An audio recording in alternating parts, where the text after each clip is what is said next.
This is Gemara Yoma Daf Nun Aleph. All the learning for this month of Sivan has been generously sponsored as a special chos shidduch for Yisrael Chaim and Devayram. Mir Hashem, the learning of the entire Chabura should be a tremendous chos, so you should find the Ziva Gagling Bekara with the ultimate clarity. Of course, all our Chelim, Rivka Bas Hashem and Avzali, Tzivim Michelaser, Emmanuel Ben Vega, Chaim and Sar, Sam Sivan Reizel, Sar Bas Kanandali, Basim of Chayser, Yisrael Ben Mindol, Eliezer Paris with the Shavalei, Shabbat Bas Naomi, Shavegu, Shirachana Shmo Ben Til, Dimachan Reizel, Mechai, Basim, the Brachos of Musa, Ben Shena Mindio Sviva Fake of your Divira Michel Israel Natzili Huban Achmando Ben Taiba Besoy Shar Khali Israel as well as these Chos Shidach Fatalea Basita. We pick it up in the bottom of Nun Amid Bees, and we're in the middle of the discussion of the par of the Kohen Gadol. What is the status of this par? Does it have the din of a carbon sibur? Does it have the din of a carbon yachid? Namely, we're in the middle of the discussion the ramifications, the nafkamina, with regard to the din of Tamura, whether it could affect Tamura or not. Just to add on one more detail of explanation, which we mentioned quickly yesterday, is that Tamura is a day, and if I have an animal which is a carbon, and I say I want to change the sanctity, I want to be mechal this animal onto a different animal which is chulin. The halacha is that is asur da'araisa to do. You're not allowed to do that. However, if you do it, the kedusha transfers from animal A to animal B. But something unique happens. Not only does the Kedusha transfer, however, animal A always retains its Kedusha, but animal B also has the Kedusha, it becomes that carbon. So the question over here is the part of the Kohen Gadol, are you able to do Tamura, are you able to change the Kedusha from that par to a different par? Of course, the first par will always retain its sanctity, but will it transfer to animal number 2? If it's a carbon Yachid, then you could do that. If it's a carbon Sibur or carbon Shutfim, like we spoke about yesterday, then it does not transfer, because Allah is the carbon Sibur and Shutfim, you're not able to effect Timura. So yesterday we concluded with the terrace of Rav Shishis, as you see highlighted in front of you, about 13 lines up from the bottom. Amar Rav Shishis loy ba'iloi shel Aharon. We're discussing the aisle of Aharon, meaning Aaron was the Kohen Gadol, of course, but there were two pars, there were two parim that he brought. There was the par that we even discussed the whole time, and then there was a separate par which was an oila. Says the Gemara, so we're talking about the carbon, says Rav Shishis, which was an oila. Now the Gemara proves this detail by saying, Achinam Mistavra, this is logical. These al Gedaitach, about 10 lines in the bottom, first word of the line is Daitach. Teparay, Temura. These al Gedaitach, the Paray, I'm sorry. If you're talking about it's his par, his bull, I'm sorry, the other one was an ayil, and this is a par, two different animals. If you're telling me that it's talking about his par, Temura, de par, when it comes to the case of Temura, like we just explained, transferring the sanctity from animal A to animal B, Shabbos, Vituma, who deloy adachi habechol makriv karva. It would sound like from the previous price that it was a special din of Shabbos and Tuma that it would not work. Seemingly, but during the week it would work to transfer. Says the Gemara, it's not true. Tamuras chatosi. The par is the din of a chatos, like we mentioned yesterday, and the halacha of the chatosi tamura chatos lemisa azla. It goes to misa. So therefore, Rav Shish's terrace makes a lot of sense. Says the Gemara, that we're referring to the ayol, which is a carbon oila. Says the Gemara, la oila paray umay tamura shame tamura. When it says that there's a din of tamura, which we just proved extensively, if it was the par, it wouldn't make any sense. Says the Gemara, no, it indeed is referring to the par, but it means the shame tamura. It means it's in the parsha that sheikhs at some level could affect tamura. Says the Gemara, but if that's true, yachi zevach nami shame zevach, it should say that it's in the parsha of the zevach of the carbon. And again, this is going back, quoting of the previous price that we quoted above, equating and comparing and contrasting, I should say, the chumras of Tamura from the chumras of Zevach of regular carbonais. So the Gemara now is answering, if it's the din of just the shame Tamura, why don't we say the same thing by the shame Zevach? Answers the Gemara, shame Zevach like a tani. Mimai, Medektani Chaimer Betruma. What was one of the stringencies, one of the chumras of Tamura, not Truma, excuse me, of Tamura, of transferring the sanctity from animal A to animal B? Tamura chalal balmum kavua. Tamura works even on an animal which has a real balmum ve'ino yaitzin lechulin ligazez v'le'aved.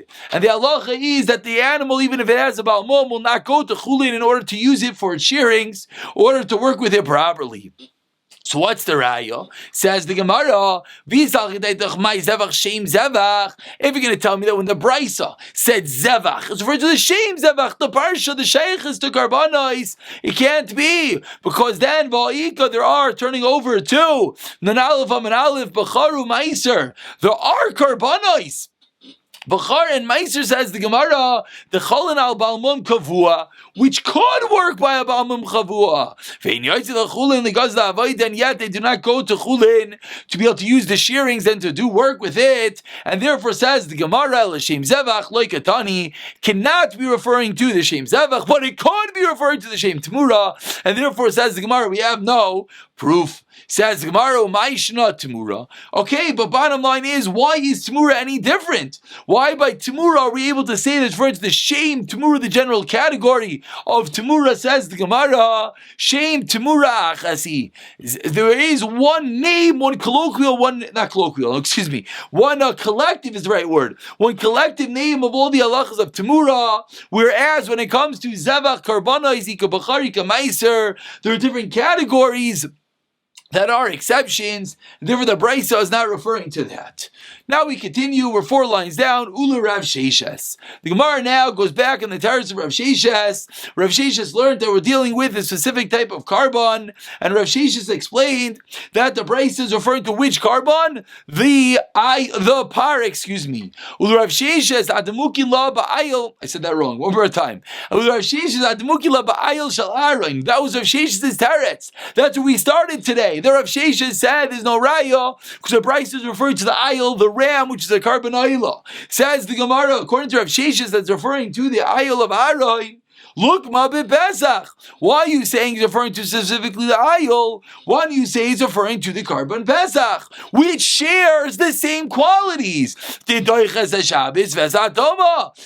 Doicha Shabbos and Toma, but I said Tamura, the carbon, I said Tamura, and there is a din of Tamura. Why? The carbon Yachidu. Again, the same theme like we started. A carbon Yachid has a din of Tamura, it could change the sanctity from A to B. A carbon Sibur does not. So says the Gemara, you Rav Sheshes answer that we have to refer to the ayil of the Kohen Gadol. Why? Say it's referring to the carbon Pesach, which also is unique that it's carbon Yachid, yet it's Zoicha Shabbos. Answers the Gemara, Kasavar, in Sheikhtan is a Pesach al Yachid. No, a carbon Pesach is not a din Yachid. What do you mean? One person owns the animal. That's true, but a carbon Pesach, there's always a din that other people have to be involved in the carbon to eat the entire animal. And therefore, Rav Sheshes held that since it's not called the carbon Yachid, therefore it will not have a din of Tamura, because it's going to be more similar to a carbon tzibur. Says the Gemara, fine, but what about Benugma Pesach Sheni? It's referring to the second Pesach, and the second Pesach is certainly a carbon Yachid. Each person brings their own. Says the Gemara, Midachi Toma. Does the carbon Pesach Doicha Toma? We learned about this extensively in the Gemara and Pesachim, but says the Gemara, no, it does not, and that's what Rav Sheshes is going to learn. Says the Gemara, let's go back, let's delve a bit deeper. Omar le Rav Huna b'rei Rav Yeshua le Rava. V'tana, and the Tana in our Mishnah, Ma'ishna, Pesach, the carbon Yachid. Or Ma'ishna Chakik, the carbon Tzibur. In the previous Brisa, no, number Aleph. The Gemara differentiated between the carbon Pesach and the carbon Chakik. This was Rav Yaakov and Rav Meir. The Omar Loi Rav Yaakov, Omar Loi Rav Meir. If you want to remember, that's how the Gemara was medayik and inferred. If they're talking back to the Tanakama, also the Tanakama holds it's a carbon Siver. But says the Gemara at the end of the day, why in that Brisa, that Mishnah, do we differentiate between the carbon Pesach and the carbon Chagiga? We said that Pesach is a carbon Yach and the Chagiga is a carbon Tzibur. Explains the Gemara, Imisham Dasi Bekanufia. If you're going to tell me, you know why the Chagiga is a carbon Tzibur, because it's brought in mass. It's brought in the entire Klal Yisrael in the Beis Hamikdash. Pesach Nami Asi B'Kenufya. It's the same thing. It's brought in mass when there's a lot of people gathered together. Answers the Gemara. Answers Rava Ika Pesach Sheni Doi Asi B'Kenufya. No, not every carbon Pesach is brought B'Kenufya. Namely, the carbon Pesach Sheni is not. Amar Lei. So Rav Huna responds, Imken Yedoichas Shabbos. If that's true, it should be Doicha Shabbos ve'esat Toma. And Toma, meaning the second carbon Pesach, the Pesach Sheni, as the Gemara, should as well be Doicha Shabbos and Toma, meaning if it shares the same qualities as the Karban Pesach Rishon. Says the Gemara Amar Lei, or I should say better, the Gemara now is going on the detail that it's called a Karban Yachid. And whatever, any item of a Karban Yachid should be Deicha Shabbos and Toma. Amar Lei in Command to Amar Tachi. It's true, we're going with the Man Amar that holds that the Karban Pesach Sheni is Deicha Shabbos. Titania says the Gemara, as we learned today, Braisa, Pesach Sheni Deicha Shabbos, Ve'ena Deicha Toma. But Rabbi Yehuda, Omer, after Deicha Toma, it's Deicha both. My time with the Tanakama, why did the Tanakama differentiate and say the Pesach Sheni is Deicha Shabbos, but not Deicha Toma? Amar L'chamim Nei Toma Dechitu V'Yaseh B'Toma. Says the Tanakama, and if you remember, we had this in the Gemara Pesachim, such a beautiful svara. Says the Tanakama, how did you get into the mass? How did you come to bring a garment Pesach Sheni? Because you were Tamei by Pesach Rishon. Says the Tanakama, the first time you were Tamei, so now you should bring it again B'Toma. The whole reason you got here was because of Tama. No way you're going to bring it B'Toma the second time. Great kaina. What does Rav Yehuda hold? Because Rav Yehuda holds the Pesach Sheni could be brought b'tama. Rav Yehuda Amar L'cha Amar Kra. It says in the Torah, Kol chukas ha-Pesach yaseh oisai. Like the chukah, like the laws of the Pesach, you shall do it, meaning equating Pesach Sheni to Pesach Rishon. And therefore says Rav Yehuda, you might have a good taina, good reason why the Pesach Sheni should not be brought b'tama. But says Rav Yehuda, the pasuk wins, and the pasuk equates Pesach Sheni to Pesach Rishon to teach us afilu b'tama hateirach zir lav la'asa b'taira. Says Rav Yehuda that even the second Pesach Sheni, that afilu b'tama, they should be able to do it in tama. Ha-taira. I'm sorry, I read that incorrectly. Let's go back one more time. Amar Cross says Rav Yehuda Chobuz Beziyasai Sai. Va'afilu b'tama, which teaches us it's equatable to Pesach Rishon, that you bring it to tama. But Rav Yehuda continues and he says, "Va'taira echzira alav la'aseiz b'taira." The Torah went back to say they have to do it b'tayra. Says the Gemara, Loizacha yasenu b'tama. Meaning, the whole answers Rabbi Yehuda of Pesach Sheni, you're right, is to do it b'tayra. But if you have no choice, if you got messed up again, teaching me that even Pesach Sheni you're going to be able to be brought b'tama. And as we turn over to Nan Aleph Amud Beis, ask the Gemara, V'tebig lei d'asher lahi. Says Rashi, what's going on over here? Top Rashi, Baya Rav Elazar D'Leil. They were going back on the question of Rav Elazar. What was Rav Elazar's question? Rashi quotes the Parya Mekipurim that Kayanim B'Kuf Yahu D'Mizchab. Now we're going back to this fundamental, interesting dichotomy that we have the power of the Kohen Gadol. The unique din, which we're going to see now about more, is who pays for that power? The Kohen Gadol. Yet, who gets the kapara? All the Kehanim, like we mentioned yesterday. We have on one end, is it the mischaper or is it the Baal? Who's the one that pays for it? So ask the Gemara, why don't we learn out from Asher Loi, the fact that it says Asher Loi multiple times to teach us that it is not equatable. Let's let the Gemara explain. Back in the Gemara, maybe that teaches us it comes from the Kohen Gadol's own pocket. Titania, as we learned in the Brayso, maybe it comes from him, his own. It does not come from the communal funds. Why would I have thought don't do it? Why? It's your personal carbon, Kohen Gadol. But maybe we should be allowed to bring the carbon, the power, from the money of all the Kohanim, because they're going to get the kapara. No, it repeats the Torah a second time.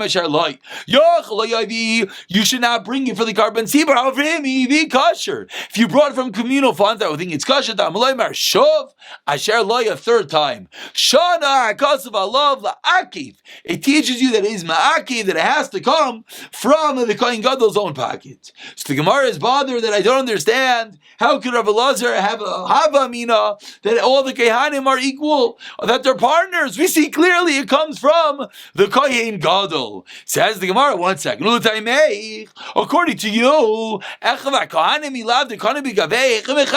don't understand. You just brought me a whole drasha. Asher loy, you come to the Kohen Gadol. Great, beautiful. But then how do other Kehanim get their kabara? Shaila, what are you going to have to answer? Shiny Begaza Aroin. Does it have to be the difference of the ownership of Aroin? The Avkari Rachmana Gavi Echav Kehanim, a special din. It's true the Kohen Gadol pays for it, but then the Torah comes along and makes it Avkar and makes all the other brothers consider owners in it. Hacha. Gabe Tmura Nami, Shiny Begazadar, and and therefore there will not be a din of Tamura. Why not? Because all the Kehanim have an equal ownership in this animal, thereby equating it to a carbon seber, therefore disallowing Tamura to take effect. And this really sort of puts into perspective everything we saw at the end of yesterday, half of today. This din of the power of the Kohen Gadol, that it is his, Asher Lo, it comes from his money, yet at the same level we see that everyone else gets a kapara, a special din, even though they're not really the Bailim, but with regard to Tamura, they will not be allowed to effect the or change of Kedusha because it is a carbon seber. Says the Gemara, let's continue the Avodah of the Kohen Gadol. We're up to the fact that he has the machta, the shovel, in his right hand. Why? The left hand, the ketayrish in his right hand is more chashiv, because he has to hold it strongly, and the left hand has the kaf as the spoon with the ketayrish. He walks through the Heichel till he reaches between the two curtains that separate. So he's walking into the Beis HaMikdash. The Heichel is the area, let's remind ourselves, with Menorah, Mizbech Hazav, Shulchan. We'll see more pictures soon. He's walking through until he gets to the Kodesh HaKodashim. Says the Mishnah, there were two Paroiches by the Kodesh HaKodashim, separating the Kodesh where he was and the Kodesh HaKodashim. And between these two curtains was one amma, thick for him to walk through. There's only one Bereichas Bilvad. Let's begin the Gemara and then we'll show some beautiful pictures. And then we'll call it a day. Says the Gemara, Shabar Kamli Rav Yossi Rabbanan. Rav Yossi seemingly has a beautiful taina. Rav Yossi said that if there's only one Pareiches, like we saw in the Pasuk, so how did the Tanakhama say there are two Pareiches? Rabbanan Amri L'cha, the answer, Animili b'Mishkan. It's true. In the Mishkan there was one Pareiches. Aval b'Mikdash Sheni, Kivan D'Lahavi Amma Traxin, there wasn't the Amma thick wall. In the Mikdash Rishon, there was a wall separating Kodesh and Kodesh HaKodashim, and the wall was one Amma thick. The problem is, explains Rashi, that the second Beis HaMikdash was much taller, and that one Amma thick wall would not be able to stand. So they had to do, what should we do? We can't put a wall. So instead, what would they do? They put up two curtains separating the Kodesh HaKodashim. Now explains the Gemara, why did they put up two curtains? Why not just one? Because they were in doubt, they were not sure. Bikdusha say that one Amma area, what is its status? Is it called Kodesh HaKodashim or is it called Kodesh? So therefore, they made two Bareiches, one on either end, bookmarking this area, disallowing anyone from being there, and that was the Shekin Beis HaMikdash, the separation between the Kodesh HaKodashim, exactly where he walked. We're going to pick up from here, because tomorrow in Tanur Rabbanim we're going to get in the precise walking pattern of the Kohen Gadol as he walks the Kodesh HaKodashim.